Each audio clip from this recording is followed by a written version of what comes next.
We are live. Hey guys, thanks for joining us on the social work race. And if you're listening to this on a podcast, you cannot see this lovely smiling face next to me. I'm so glad to have her with us. I say that this is going to be an interesting show because I'm going to be, assessed. I don't know what we want to call it, right?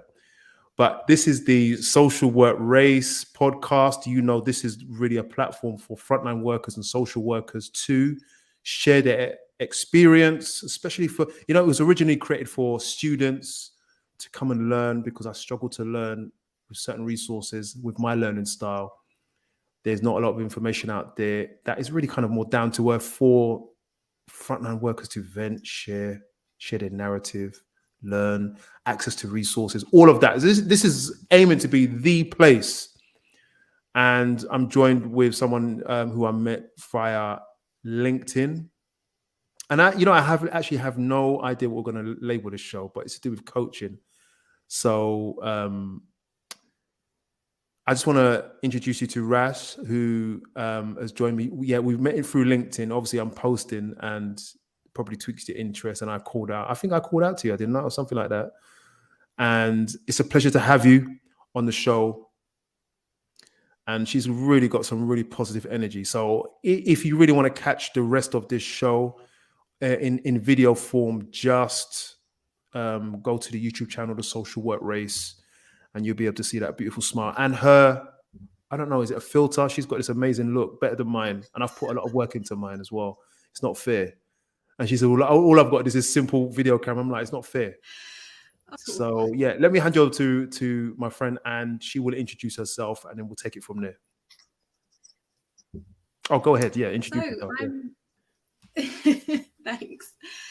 So I'm Rash Powell, and I've been working in sort of frontline third sector work for about 15 years. Started off as a frontline worker in homelessness. I've worked in a bit in addiction, a bit in community work, and I've managed people as well. And as part of that process, I learned some coaching skills. I found it really interesting, really rewarding. And so I decided to try and make it as a coach. So that's my primary job. I do have another job while this one is growing as a business. But I guess my real passion is for helping people who are in social work and who are in frontline roles. Having worked there myself, having supported people in those kinds of roles, it's amazing, like how many skills you have, how much knowledge you have, how much experience you have. You know so much stuff. And when it comes to our own lives, we can get really stuck. And it can be more difficult because we know what we need to do. But we just can't do it. For whatever reason, we get stuck. And so that's why I love being a coach. And that's why I specifically love being a coach for people in social work and frontline roles. Because when you give people that space, when you ask particular questions, they have the answers. And it's like, you will have seen it when you work with your clients, the light bulb goes on, the motivation kicks in. And so that's why I do what I do. And coaching is very much a process that is led by you. And that is how I work. It's, coaches, there are a lot of different ways that different coaches work. But I'm very, very much led by the individual, and I'll use different tools and different approaches as works for whatever's happening in that moment. Wow. I'm looking forward to this because therapy is not something I advocate for. I've had it a few times, and I've not in my life, in all these years, around 40 odd years I've been alive, I find any kind of therapeutic support very enlightening, but it's not a part of my culture. So I'm going to find this interesting. I'm guessing, you feel free to. You're going to pull me apart. I'm a social worker, and I work with children and families. And break me down, do what you got to do. But before we go into that, I just want to know a little bit more about it. I'm going to ask you maybe a couple of random questions. You've worked with homeless people. One insightful, reflective thing that you've learned with working with that client group?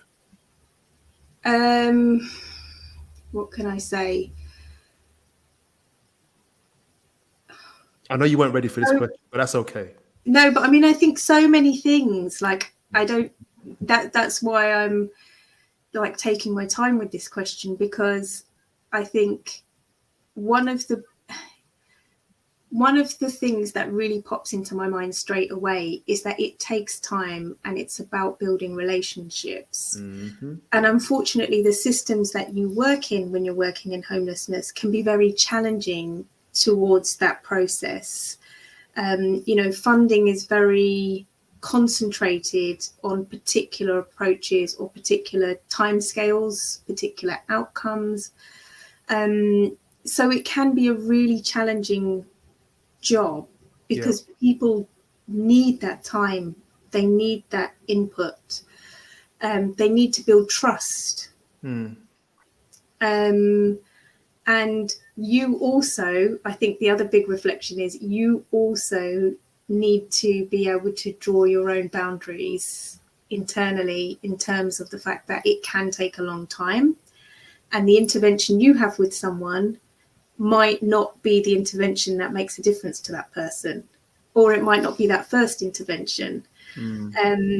So I think that's the other thing that, I mean, I really learned right at the beginning, is that it can take a lot of time, and you have to have really good boundaries around the work that you do, in what's theirs when they're ready to be motivated, and what's yours, and how much you want to help them, and all of that sort of rescuing, and the difference between rescuing and helping, I think, was probably, especially at the outset, like a really huge learning curve. The difference between rescuing and helping. Okay, I'm absorbing this. I know it's going to be a deep session. Okay. How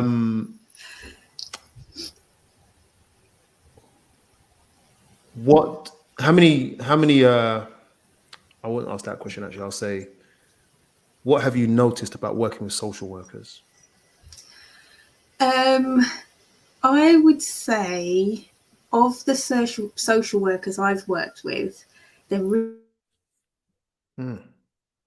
really creative, really wide. Sorry, let's say that. Range of tools. Let me ask that question again, because it cut out. What have you noticed about working with social workers? So I would say that they're really creative. They have a really wide range of skills and tools that they use in their everyday work. And so when I'm working with them, it's a real joy, because they do have that creative mindset. They'll come up with all different ideas. And, when you're coaching, it's about coming out of this unstuckness. And so it can be a really enjoyable process. I think all of the social workers I've worked with have had different challenges around their work, I'm going to ask in terms about of resource. What you're seeing, yeah. So I've worked with someone who's never, I think it's been like quite a number of years, it might even be up to 5 years, never had a full team of staff.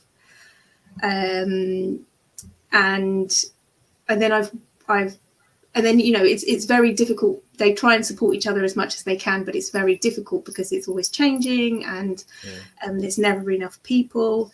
I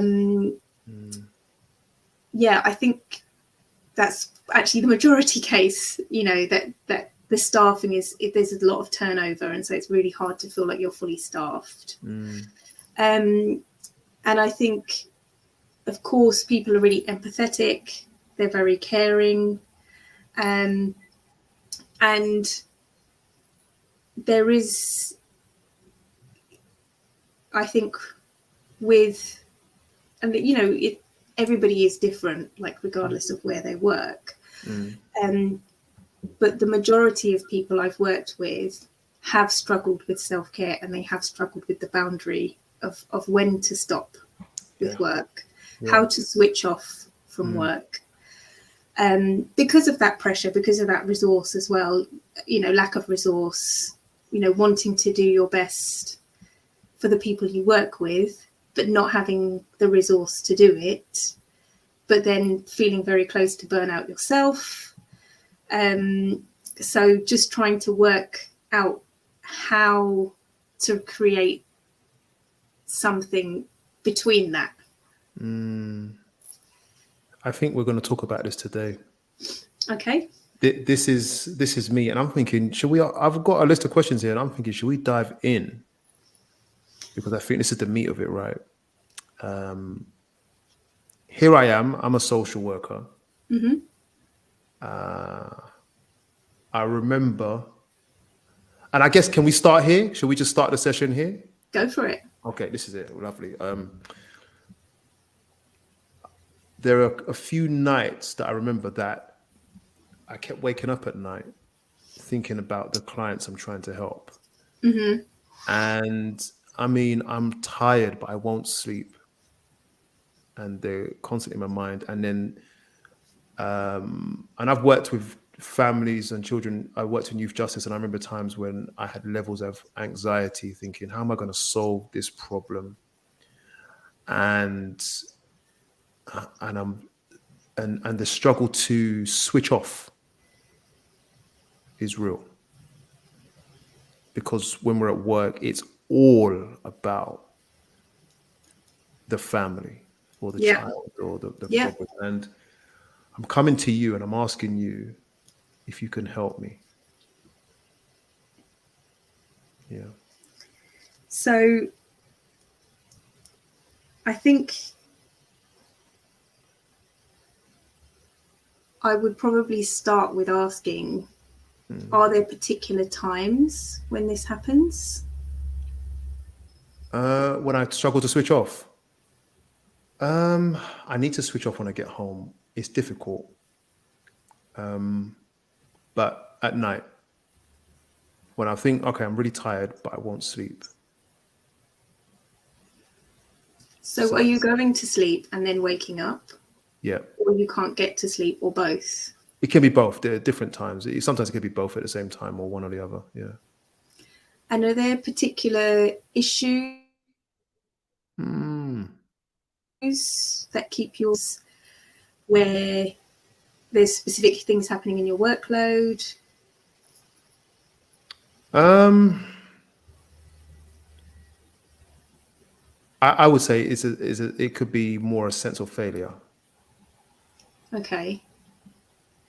And what does that mean? It means if the problem isn't solved, then I'm doing a bad job. Okay. So if somebody else said that to you, what would you say to them, a colleague? If they said it about themselves? Yeah. I would say, don't be silly. Why?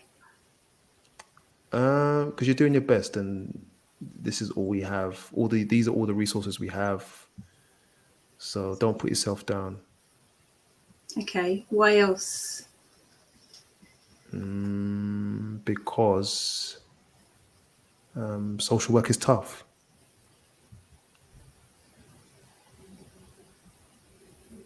But I struggle to accept that for myself. I'm hard on myself.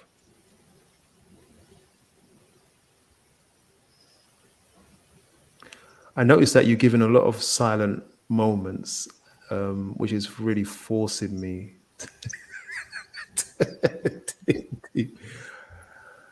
So I'm just letting you go, guys. She's good. Okay. Yeah. I know better, but I've always been hard on myself. And I remember once in therapy, it was a thing where the therapist says, you don't celebrate yourself. And I don't. So no matter what I achieve, I'm like, okay, next.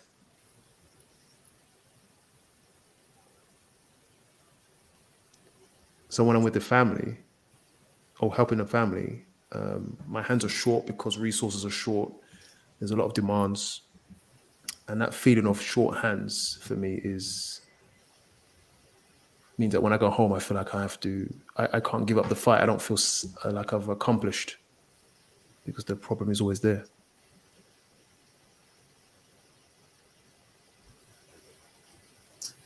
So what did you do with this information about celebrating yourself?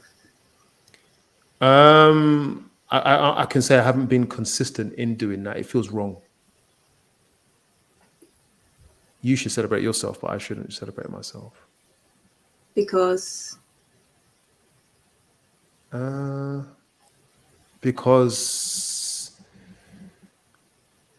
a sense of because when you're celebrating yourself, you're climbing up a ladder. right. I feel like I'm climbing a ladder, and then if I get knocked down, I'm going to fall hard because I've gone too high.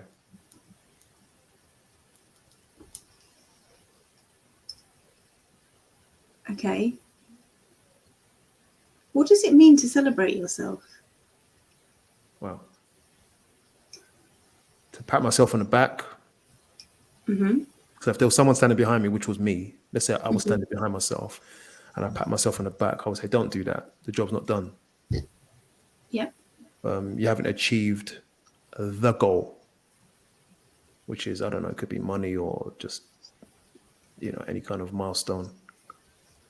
You haven't done it yet, so don't you dare, because there's a lot more challenges to come. Don't get big-headed about it. Sorry, you asked me a question actually. So what is it to celebrate myself, meaning to be proud of myself? But maybe I don't feel proud of myself because I don't feel like I've achieved anything, even though I have. It feels scary. It feels dangerous. Okay. Because the balloon might pop. And then what would happen? What would happen? Yeah. I'd be unhappy. Does not celebrating yourself make you feel happy? It makes me feel safe. Okay.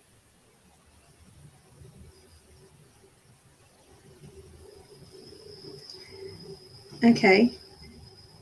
So if the balloon popped and you were unhappy, then what would happen? I feel like a failure. Okay. So we've sort of gone in a circle because that's the feeling you started with. Does that make sense? Yeah, I heard it. What do you think about that?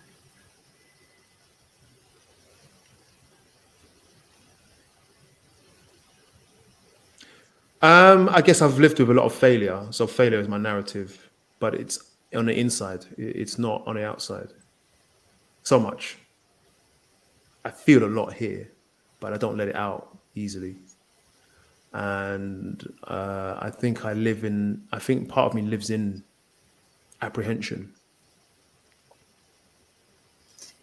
Because I think what you said to me is that when you're unable to switch off, you feel a sense of failure. But you're worried about celebrating yourself because that might lead to a sense of failure. Yeah. But you're already feeling failure. Yeah.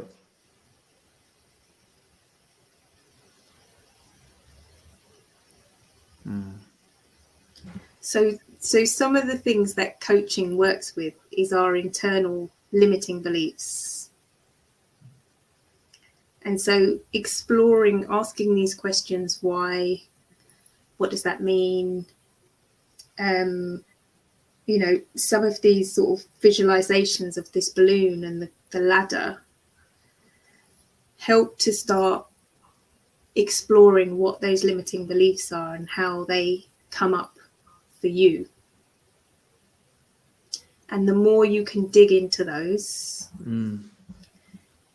the more you can start to find a solution or a way to work around or with those beliefs to change them. Yeah. So we had a little explore of what an alternative narrative might be in terms of what you might say to a colleague. Yeah. And that's where we got into the fact that you said you don't really celebrate yourself, and this sense of incompletion. And it does really strike me that you've got this sense of things being incomplete and failing, but you're afraid of failing. Yeah. But if that's already happening, what's the fear?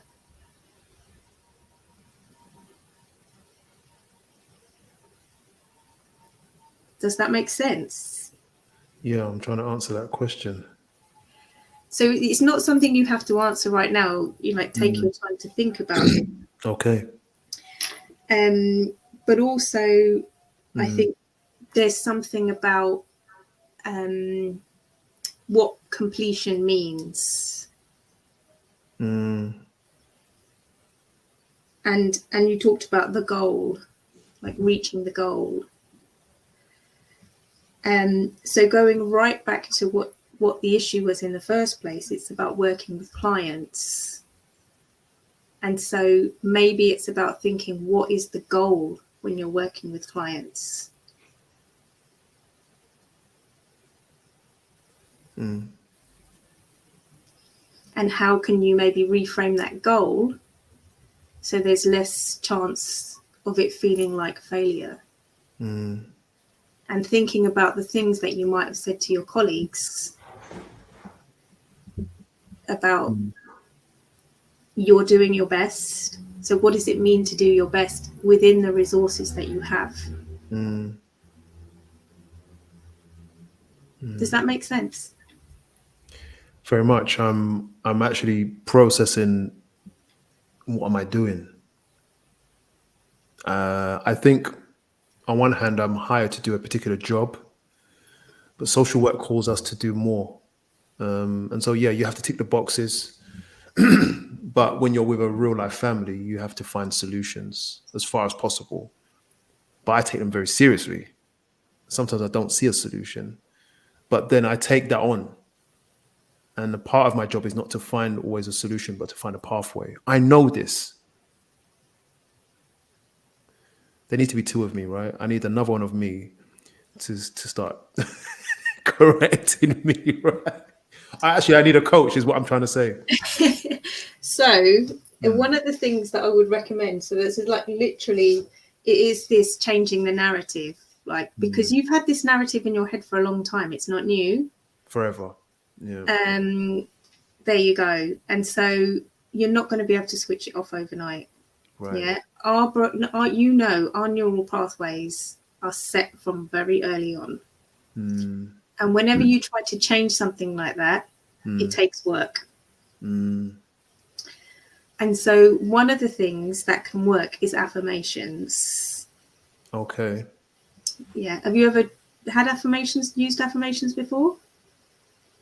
Interesting question. I'm reflecting on, I know about them and I have friends who engage with it, but affirmations is pulling me away from what I'm used to, which is saying, hold it down, hold it down, hold it down. You're not that great. You're not that great.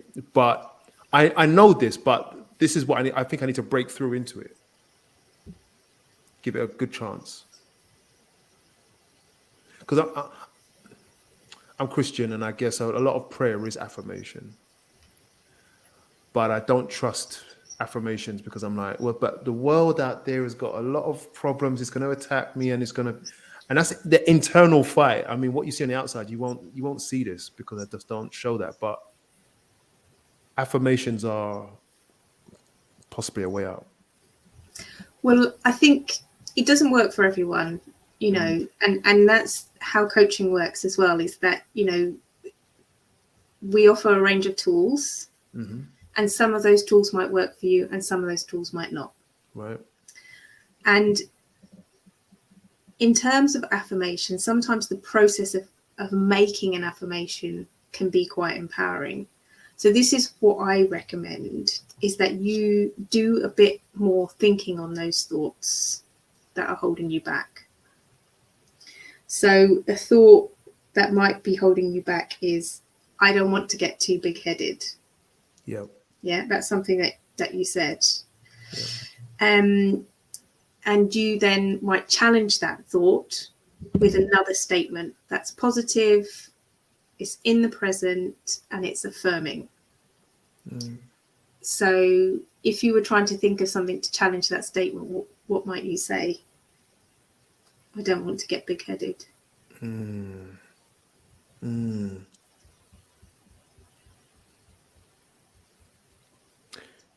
I would say, I have to think about this now. I could say,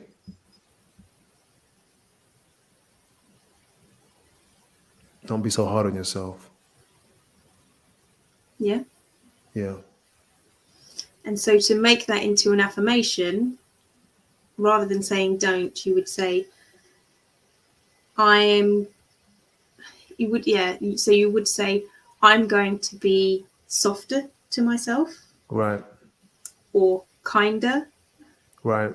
Or kind to myself, or soft Right. to myself. Right. Yeah. Or I am soft to myself. I am kind to myself. Right. Then now we've really got to the end bit, which is the affirmation. It's present, it's positive, and it's affirming, and it's certain. I am kind to myself. I am soft to myself. Right. Does that make sense? Yeah. And the process of doing that can be quite positive in terms of challenging that original thought or belief yourself. You're going through that narrative of, what could I say to help me challenge that initial statement? Does that make sense? Yeah, I'm going to do this. I have to report to you now. So the way that I did mine originally, so I brought out my stack. So I've got a stack of affirmations that I did based on some of my internal limiting beliefs. You don't have to do this many. That's just how many I ended up doing. But the way that I did it was to journal first. So have you ever done journaling? No. So journaling is just basically writing down your thoughts. And once you've written them down, you can go back and you can see, like, these are the internal messages I'm giving myself. These are the thoughts that I'm having. I'm going to pick this thought, which I think is really holding me back, and I'm going to try and reframe that,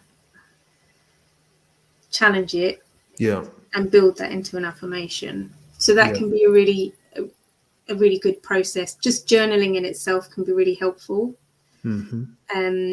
So that's one of the things I worked with a few people on, is particularly in this work, is a sort of a routine of just getting your thoughts down. And you can do that about work. You can include whatever you need.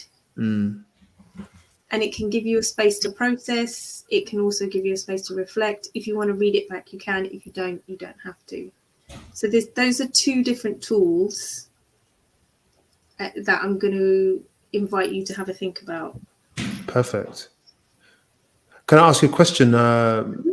Slightly off me, but you're welcome to come back to me if you want. No problem.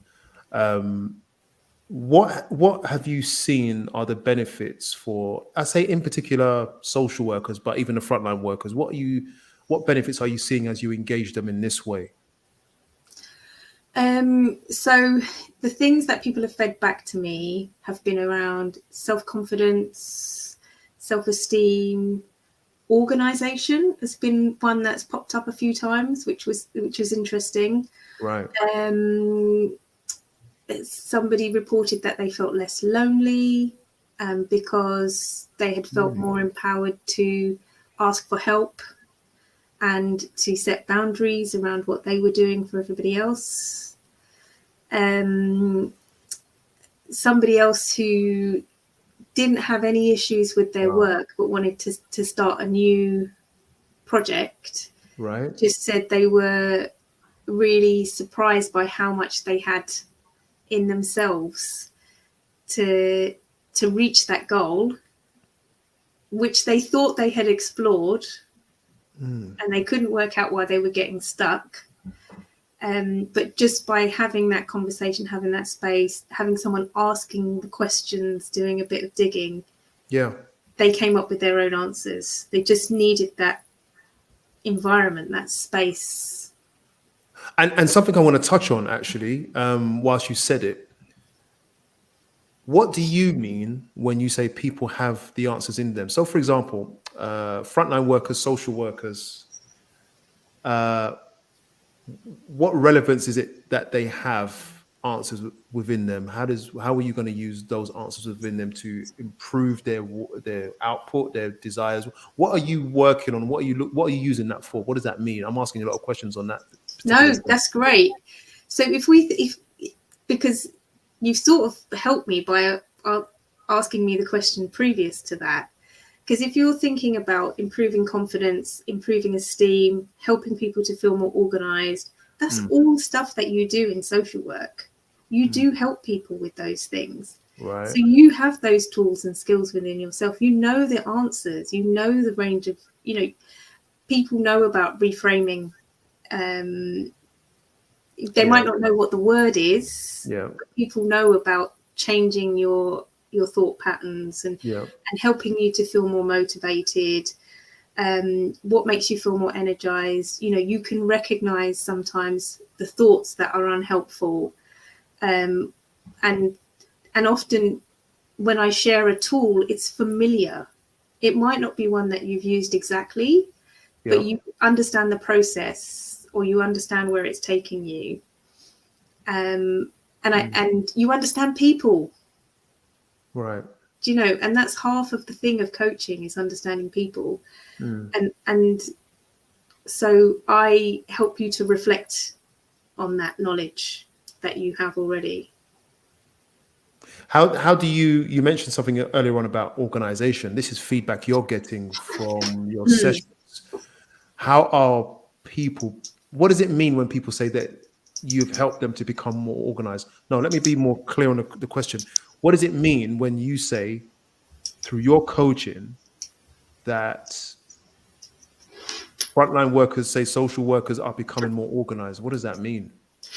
Yeah, it's not, I guess it's about the examples. If I think about the people who have said that, it's quite a lot about boundarying their time. Right. And their day in terms of work. Yeah. And in terms of work life. So it could be, some people have talked about sort of time slotting their days. Yeah. So that they always have protected time for admin, for instance. Or it could be about fitting self-care in better in a way that works for them. Or it could be about, one of the things that I often talk about, which is usually a reminder for people, or sometimes it is one of those things that when you hear it, it just makes sense, is the sort of top 3 priority list. So one of the things that can help with organization, but also with a sense of success, is just giving yourself 3 things to work on that day. And if you get more than 3 things done on your to-do list, that's brilliant. But if you get those 3 things done, those are the 3 things that you needed to achieve in that day. Right. So that helps you to prioritize. It helps you to feel more organized. It helps you to feel less like you've got all these other things going on.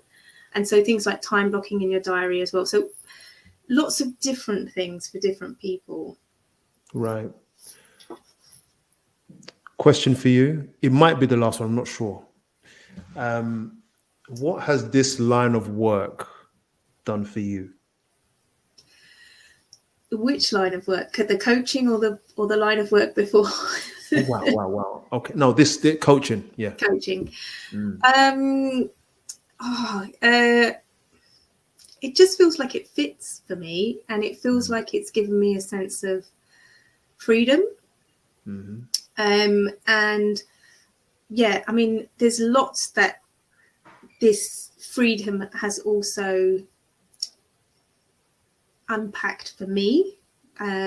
Lots that I've been able to embrace and learn. And part of that is to do with coaching, and part of that is to do with growing as a person. Yeah. And I see those things as quite intertwined. But I have become much more of an activist. I've become much more interested in social justice. It's given me the headspace, I think, to feel like I can really start to understand these things, rather than being embedded in the front line and feeling like I'm doing the 9 to 5. I sort of explore different things in different ways. So, and it's given me more confidence to do that as well. Where I'm not working in institutions, I'm working for myself. So an example might be that the books I'm reading at the moment are about identity. And I do have one book that's related to coaching that's on the go at the moment, but it isn't my priority book. Yeah. Because I want to work with people as people. Right. And I want to understand the different things that might be going on for people. And I talked at the beginning about how social workers might not think that they're the typical candidate for coaching, but also people from marginalized backgrounds might not think that they're a typical candidate for coaching. Oh. And they, people can often bring in different issues that are related to that marginalized background. So yeah, it's given me a lot, a real sense of being in the right place. This is encouraging. This is a very, oh wow, this session was a mix of something that was really intense, but also freeing. Oh, good. Yeah, this is very different. I appreciate it as well. It's caused me to be very heavily reflective today. I like what you just said just now. I'm glad I didn't forget. It was, you said, even people from marginalized communities, backgrounds can be a coach. So I don't need to, you're freeing us now because you're saying, look, you can do it too. Don't think you can't. Yeah. Where can we find you? I know it's at the bottom of the screen as well. But yeah, so I'm on Instagram at Act and Solve, and I'm on LinkedIn as Rashpal Panesar Gibson with a P. One of the very limited Panesar Gibsons in the world. Yeah, so that's mostly where I am. I do have a website, which is Act and Solve Coaching. But always happy to have a chat if anybody just wants to find out more. I do also do wellbeing sessions for organizations with a coaching slant. So no, come on, you've plugged it. You've got to plug it a little bit more. Tell us a little bit about what you do. So sort of what we already talked about. So self-care, tackling overwhelm, work-life balance, switching off, feeling effective every day. So those kinds of tools that I was talking about today, around organization and time management, some stuff around affirmations. All of that, depending on the topic. So those are just examples. So just working with organizations on what they really need for their staff. Do you know what's interesting? I guess one of the big things I'm really interested in entrepreneurialism, which is a lot of what you're doing right now. So I'm kind of hooked on you at the moment. And I guess for some, like even myself, I'm running this podcast for the last 4 or 5 months now. And it's interesting because for me, I know about the equipment I need. I've got a mic, I've got a camera, I've got a laptop. I think that's all you need. Oh, I've got a light as well. From IKEA, by the way. You'd be surprised at what it looks like. It's one of those what do you call it, ring lights, those little ring lights. It's really good phone holder and that. Great piece of kit. I know what I need, I can manage that, but some people don't know where to start. Yeah. So like yourself, you've started, and how does, and I guess this is just probably the last thing I'm going to ask you. How does one start? And it doesn't necessarily have to be a business step. It could be a mindset step. What would you say? A couple of tips. How do we step into the world that you're in? So I think the first thing to say from my own personal experience is prepare for it to be difficult. Because especially if you've worked in an organization before, if you've worked with peers, if you've worked in a setup that already exists, this is going to be different. You have to self-motivate. You have to learn a lot of new things. It's a different approach, and it takes time. So you have to be patient. But in terms of tips, I would say really think about what you want, and what you're committed to, what you're passionate about. It's taken me quite a while to get to where I am now and understand who I really want to support and how I want to do that. And, having that conviction and understanding why you're doing it in the first place is very, very, very, very important. I would say don't feel like you have to do it like everybody else. Find your own way. And just going back to sort of what I mentioned before about marginalized communities, don't feel like you have to do it the way that everybody else who doesn't look like you is doing it as well. Because particularly in the coaching sphere, there is a very common, I guess, type of person who's doing coaching. And, some of those approaches work for them, but it might not work for you. And it's really important to think about that. And, that could be down to class, that could be down to gender, it could be down to your ethnicity. I'm embracing much more sort of Eastern methods and ideas from non-Western approaches.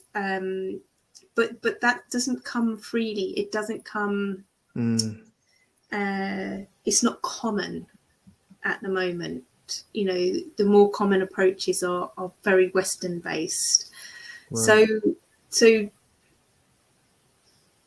don't feel afraid if you don't feel like it fits for you, if it doesn't work. Don't feel afraid to investigate what might work for you, and the fact that you're in a system, and the common things that you're seeing are systems that work for other people. Wow, that's mega. That's mega encouragement. I've got so much to say on this. I think I could probably encapsulate a lot of what I'm about, and that is I'm just going to be myself and not try to emulate anyone else. But actually, this platform is hopefully, and one of the characteristics of it, to attract people to feel comfortable, is that it's, in quotes, down to earth, conversation based, narrative based. I can articulate a little bit clearer or more Queen's English than this, but I choose not to, because I don't want any barriers. I want people to know this is me, and I really appreciate you being you today and expressing that. And I think it's a broader topic that we can look at when it comes to how we approach life and how that may inform your coaching style, and how social workers can be informed about how people are different. Yeah, I mean, one of the things that, so you've brought up lots of thoughts for me as well, just by saying that. Like, I feel like we could talk for probably another hour. but you know, seeing representation of you is really, really important. Being authentic is really important, but it's very difficult. I'm glad you said it. It's very difficult. Yeah. And it, you know, it takes time, and you just like, you know, I was thinking like, what am I going to wear today? And I was really, You mean for the show? yeah. And I was really Wow. conscious of not smartening myself up out of what I would normally wear for coaching. Yeah. Because that is inauthentic for me. Wow. I love it. But I could feel the pressure then to do something different, you know, to change into something else. And so, you know, in a way, it's an act of resistance. It might seem small, but if you're having to consciously make decisions around that, then it does feel like an act of resistance. It's a lot. I guess for me, I'm shaking off a lot of the westernized, and it's more than westernized, but we're going to it more another day, but shaking it off. And the world is open to that now more so. I also wanted to say blue works for you. So when I see you, when I see you again, you know, just keep it blue. Or if you feel to just go purple, you know what I mean? But I'm just encouraging you that blue works. But I want to talk more, and you know what? I'm going to hold. But I really want to say, I want to ask you, is there a part 2? I'm totally up for a part 2. Let's go. Lovely. Guys, did you feel how mellow that was? This was a real silky session. That's how it feels. I'm like, I've been like, you've kind of broken some chains off my mind. So I really appreciate that. You've heard how good she is. Acton Instagram, on Instagram, Acton Love, on LinkedIn, Acton Solve. Sorry, Acton my Solve. mistake. I'm gonna let you do it on Instagram. Acton Solve on Instagram and Rashpal Panasar Gibson on LinkedIn. Yeah, there you go. You could do it better than me. It actually says solve, but I saw love. I don't know what that is, but hey, it is Acton and Love as well. So appreciate that. I want to thank you for your time. Thank you. Because we all have children to attend to, and you know, I'm going to run a hot bath and see what I can do. I appreciate your time, and I will see you again, guys. Thank you for joining the Social Work Race. Please share, subscribe, download, and then share, subscribe, and download again. Please visit Rashpal's pages. It's really good to support each other. If you're a student, you've learned a lot here. You don't need to go into practice short arms like a lot of us have. You've listened to this session today, and you can learn a lot from it in advance. For those of you who are well experienced in practice, hopefully you've learned something. Have a good night, everyone. Take care.